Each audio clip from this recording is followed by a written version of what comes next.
All right, I gotta be honest with you guys, man. Watching Thanos bully Knull is amazing. Like, it's absolutely amazing. And it's everything that I hoped it would be, right? Okay, so, for those of you guys who are unaware of what's been going on in the Knull solo series, and I'll have a link to the playlist pinned as a comment so you guys can get caught up. There's only one video. We covered issues 1 and 2 in that same video, so right now, we're on issue number 3. The idea behind this is that Knull the symbiote god has returned, but was basically captured by Hela, and she'd been siphoning his power off. So in the moment, he's in a very weakened state compared to how powerful he traditionally is. Now, one of the things that we also talked about is that if you recall the original King in Black series and the real origin of Knull as it was provided to us, even going so far as to look at Jason Aaron's Gore the God Butcher, when Gore first picked up All Black, the Necro Sword, and it was basically in the hands of a black figure who was there next to a gold figure, and the gold figure had a staff, that's what we're picking up with, right? Of course, as most of you guys know, All Black was created by Knull, it belonged to Knull, the black figure that Gore had taken All Black from was Knull, and so on and so forth. What Knull is doing now is he's hunting for the staff, because it's basically a new source of power. And so that's what's led to Thanos, because now Thanos has arrived on the scene. And Thanos asked the question, right? Do you know what love is? I have loved death with a fire and a passion unmatched by all the collected verses of the universe's most celebrated ballads. I have undertaken impossible quests, laid intricate plans, dreamed great and terrible dreams, because that is who I am. I am the poet. I am the philosopher. I am the grand dreamer whose name conjures the horror of the end across galaxies. I am Thanos, little god, and who exactly are you but a single shrieking note howling through eternity? And I gotta say, man, that's one hell of a way to introduce yourself to someone like Knull the symbiote god. I mean, just look at this, right? I am a poet. I am a philosopher, right? This reminds me of Denzel Washington from Man on Fire, right? Like, Creasy is an artist. His art is murder, and he's about to paint his masterpiece. That's exactly what that reminds me of, right? It's phenomenal the way this is done. More so than that, Thanos just has Knull, right? Just clutching this guy by the neck. And Thanos just says, oh well, points for effort. So he's not even taking him seriously, and he just like throws him aside, and he says, it seems I've misspoken. You rank far below a wild cur, void creature, so howling doesn't enter into the equation. No, you are not but a mewling sheep, and all sheep require a shepherd to help them find their way, and I am here to help you find your way, Knull. And that's the crazy thing, right? Because we've never seen these two meet. And I love the idea that Thanos does not take this guy seriously. That Thanos is dismissive of Knull in every conceivable way. And Knull just tells him, I suppose these are your mangy shepherds then. And he says, no, these outriders are my children, loyal unto death. And he says, yes, death. It wasn't her beauty that earned my love. It was her simplicity, her finality, death as the true void, no mercy, no sympathy, no sentimentality. And so he's essentially calling Knull a pretender, right? You are not the true void. You are never the true void. Mistress Death is the true void, the one in which I serve and the one that I truly love. You, my friend, are a pretender, a false idol, a man pretending to be something greater than he actually is. And that's what he tells Knull, right? Death as the true void, no mercy, no sympathy, no sentimentality. I know I just repeated that. I know we said it before. I feel like that just gets the point across. And he says, except she wore that human face. Even as the skull beneath the skin, she embodied the lives she took. That's what I could not stomach in the end. That empathy. But if I was disappointed in her, I despise you. You are of the void, and yet you have a face that I can punch, bones I can break, a voice that shrieks in pain.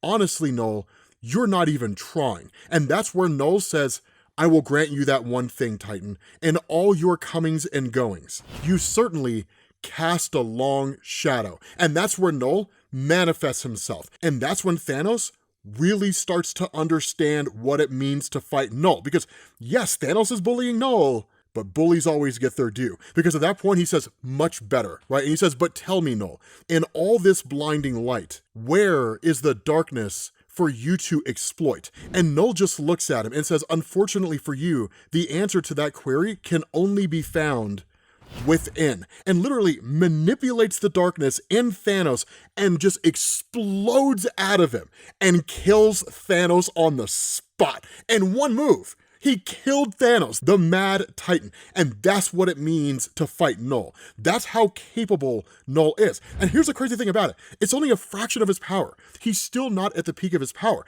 And that's the crazy thing. By the end of this, we'll start to see it. We'll start to see how powerful he is actually becoming, because I'll tell you guys right now, it's a whole new level of ability than what we've seen before. And so that's where Thanos is just laying there, right? And in that moment, Knull goes and grabs the spear and he says, I must say, Thanos, all things being equal, I much prefer broken bones. And Thanos just falls over dead. And so Knull addresses all the Outriders, right? And he says, well, and they say, we serve. We all serve. And that's where he asks, do you see, my children, despite our losses, our family grows. A new void awaits us now. I will seize it, conquer it, control it, and we will become more powerful than ever before. From endless darkness, accursed, burning light. From burning light to cold, merciless revenge. And that is when he takes off. But I gotta say, I mean, just like, look at this for a second.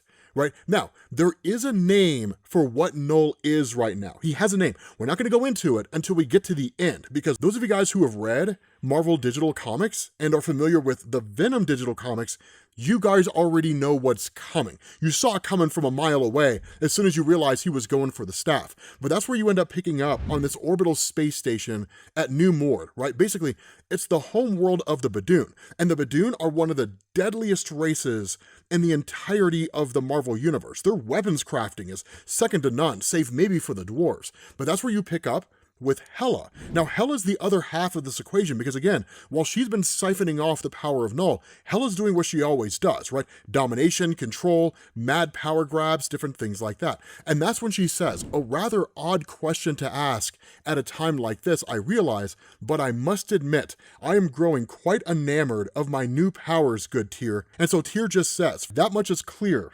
Lady Hela, powers that appear to be increasing with each passing moment. Perhaps your opponent is finally dead. But that's where Hela cuts him off and just says, no, Knull yet lives, though substantially weakened now. I still hear his pathetic lamentations within the hive mind, albeit like a distant echo. And so Tyr just says, for my part, I much favor utter silence over echoes from one so cunning. And so her response, right, fear not, General, Knull's ridiculous quest for powers he can neither comprehend nor control will be his ultimate undoing. The entirety of his void powers shall soon belong to me. Now, let's not forget the other half of this equation, because as far as I'm aware in Marvel Comics, the King in Black mythos is still intact, which is to say, if you guys recall the work of Al Ewing during his Venom run, specifically the post-Donny Cates era of the King in Black, he had established the idea of the eventuality and its relationship with Knull. That the way this worked is that the Beyonders, for example, and the King in Black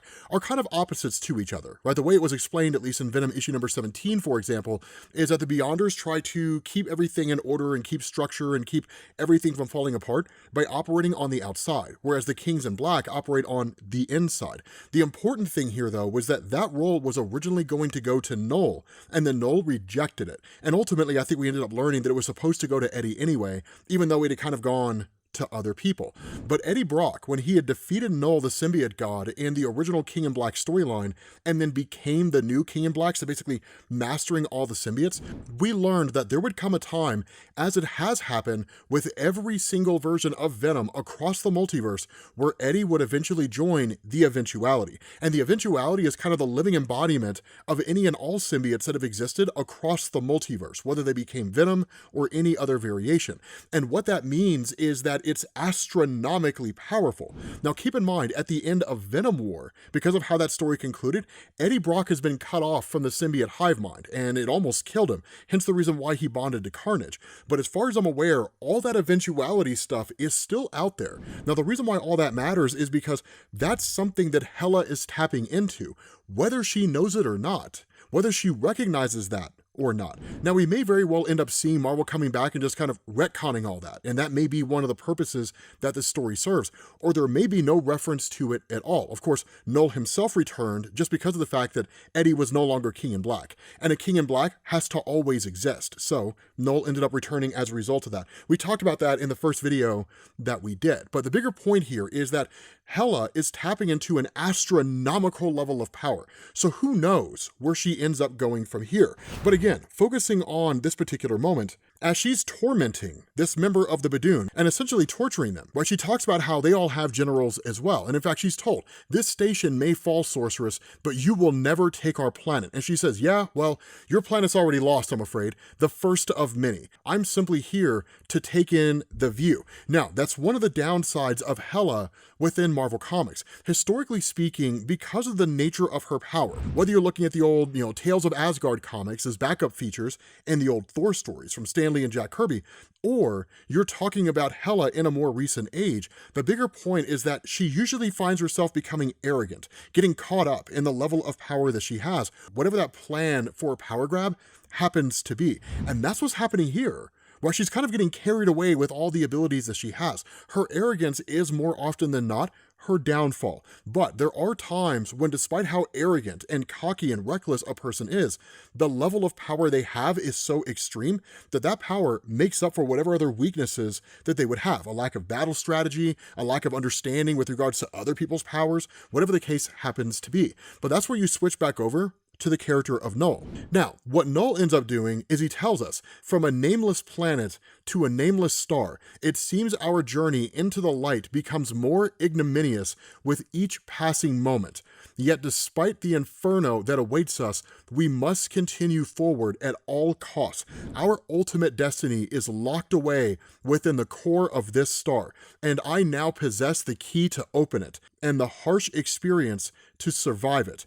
And we know to whom we owe appreciation for that, don't we? And that's when he says, the sniveling earthling and venom host Eddie Brock, who exiled me to a fiery, deathless limbo, tearing away my station as the King in Black, only to pathetically surrender my rightful crown like the worthless insect he truly is. And now that wretched witch has her sights set on my throne. Now, this is big because what it establishes is that everything that was going on in Venom War and everything that Eddie Brock was doing when he was the King in Black, Knull saw it all. He was watching it all unfold, seeing everything taking place. That's significant because now he has information, and information is power. But that's why I also say this may very well tie into the larger Venom story that's being told right now in Marvel Comics. But that's when he says, but Hela will fail too, as did her lapdog Thanos before her, and as did Brock. And it is Brock's pitiful visage I see before me now, children, his weakness and his frailty that drive me forward. It is Brock that I hate most of all, more than Thanos and more than Hela, more even than the light. And yet it is Brock who will save me, who will save us all. And so he enters into the star, and when that happens, it works as a gateway because he emerges on the other side, and in looking up, he sees a version of Eddie Brock who simply says, welcome to the Illumina, Knull. It took you long enough, because this is the illuminated version of Eddie Brock from the original Sin digital comic. So let's kind of take a step back from this story for a second and let's wind back to the King in Black storyline. Do you guys remember how that ended and how it was that Eddie Brock beat Knull in the first place? That Eddie Brock was basically able to attain the light, but it was effectively the Enigma force, right? Just the force of creation, essentially, but the antithesis to everything that was Knull. When that story ended, Eddie walked away from the light, and Eddie ended up becoming the King in Black. And that's what set him on that path. When he ended up meeting all those different variations of himself, right? Tyro and Meridius and so on and so forth. As a kind of FYI, because this will be a little important for what we talk about here in a second, Meridius was kind of like the final stage of Eddie Brock before he would merge with Eventuality. For those of you guys who were a little confused about the run of Venom under Al Ewing, the whole idea behind Meridius, his whole goal, was to basically prevent himself from merging with the eventuality and just kind of maintain his level of power with all the abilities that he had at his disposal. That was his goal, right? Ultimately, again, he failed, and it was inevitable that he was going to merge with the eventuality. He was waging against the storm, right? There was nothing he could do to stop it. In a different reality, Earth 62466, Eddie Brock never got rid of the light, and Eddie Brock stayed with it. And so in a lot of ways, this version of Eddie Brock is very similar to Peter Parker during the Spider-Verse story, which was a version of Peter who had kept the Enigma Force after the Acts of Vengeance storyline in Marvel Comics. When Loki united all the villains together, Peter Parker got the Enigma Force in that story. That's the story where he punches the Incredible Hulk into the stratosphere just based on sheer strength alone. Eddie Brock here is very similar to that, right? So I wouldn't go so far as to call him a king in white. That's what the Beyonders are in Marvel Comics. He's kind of his own thing. But what you have here now is what's called the Light Force dimension. That instead of doing what the King in Black, Knull, had done, or even Meridius or anybody like that, who would use the symbiotes, well, technically Meridius hollowed out their sentience, so they were just kind of useless chunks of goo that he could manipulate however you want to. But instead of using the symbiotes in order to imbue himself with greater power, that what he ended up doing was actually using the symbiotes and turning the hive mind into a place that was essentially a meditation area, right? A place to think, a place to process, and a place to understand what was going on with any particular conflict that was going on out there.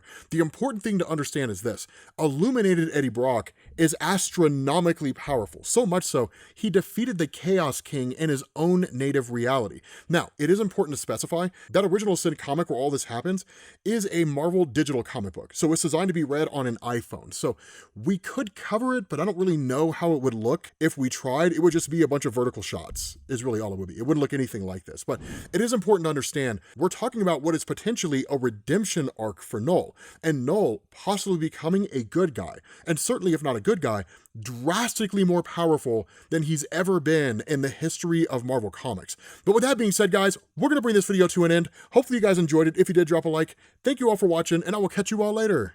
Peace.